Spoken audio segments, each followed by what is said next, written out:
Thank you, Nancy. I see my role here as to say a few words about this rather wild phenomenon, not so much for the experts in the room, I know there are many of you, but for those of you who might have not much of an impression of what's going on here. I think it's safe to say that the poetry of Russian futurism is one of the most extreme manifestations of Russian futurism and of Russian poetry as a whole, and for its time, quite remarkable. About the terms involved in a discussion, you see various translations of the term Zaum. One of them you see in the title. Transrational is probably the most common. Transsense is another version. Alogical also appears in the program.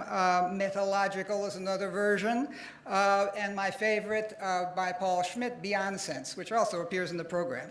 And Beyond Sense is, to me, perhaps the best embodiment of this, because it suggests under the surface nonsense, but it's not there. It really does translate the term.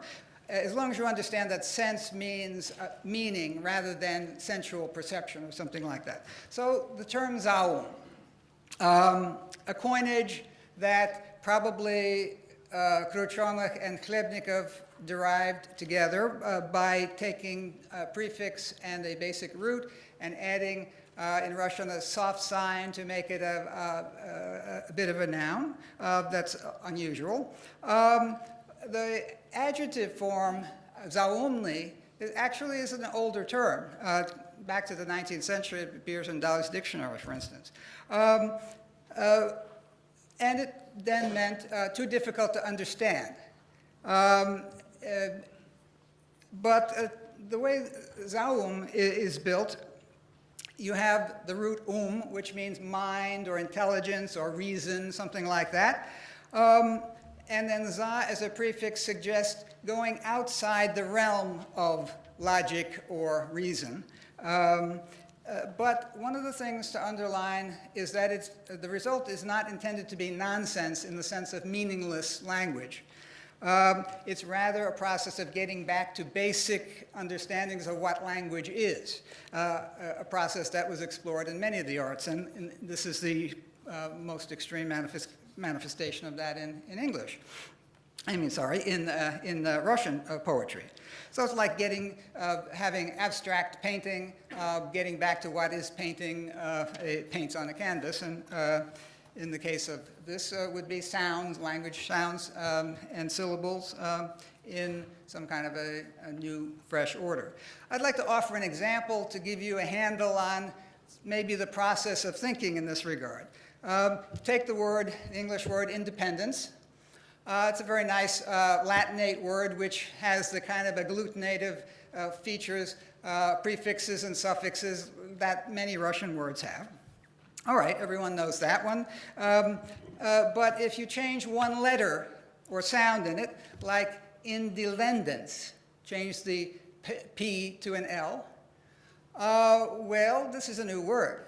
Actually, in today's banking situation, I sort of think of it as a definition for what's going on right now. All right, so that you can see the root isn't exactly clear, but the composition is.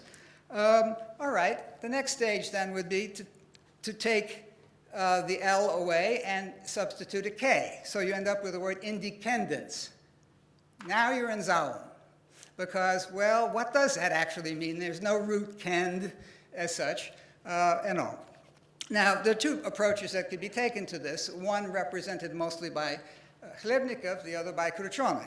Khlebnikov would want to give that K, he focuses on the sound, the articulation, and what meaning that could have, or even, in many cases, the shape of the letter. So for Khlebnikov, K would be a kind of a harsh sound, maybe violent, and maybe represented by a word like clean, which is a wedge, and all.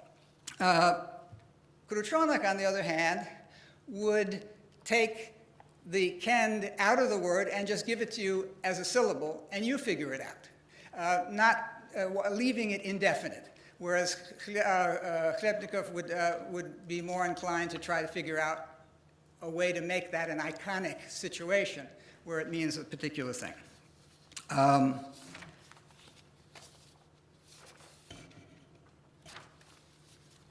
Let me just conclude briefly. Well, what's the point of Zaum? And for me, at least, there are three things that could be said about it, the point here. One is, as I've already alluded to, it demonstrates the basic building blocks of language, which are usually unconscious to us, but by distorting things, it brings it to the surface, and you have to sort of begin to think about it and figure it out, how the words operate. And this whole process led ultimately, rather soon, to the foundation of the Russian formalist school of literary analysis, which is one of the major kind of literary orientations, critical orientations. The second point might be that it shows the tremendous potential that language has, creative potential for coming up with new things. We do need new words for new situations, moving us into, but particularly Chlebnikov, moving us into unexplored territory. That is using resources, but in completely unorthodox ways, and in many cases, Russian linguists would say, you can't do that in Russian. Well, Chlebnikov went ahead and did it anyway. So lots of scope. And finally, that it provides a kind of escape hatch from the steel cage of the need to be rational and logical all the time. Admittedly, this is not an escape hatch that we need every day, but it's nice to have it there so that when necessary, one can escape from reason.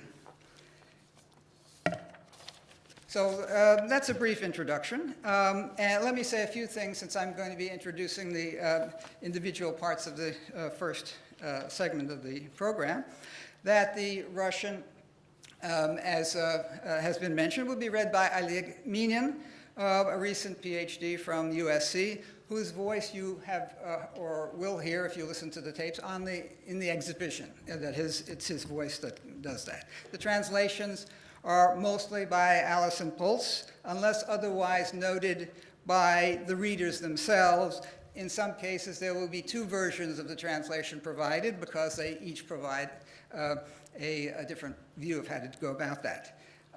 And then you may notice in the slides that several of the poems are shown in two visual versions, two parallel realizations of the poem, just so you can see how that happens. So we'll begin with the first segment, which devotes itself mainly to Chlebnikov.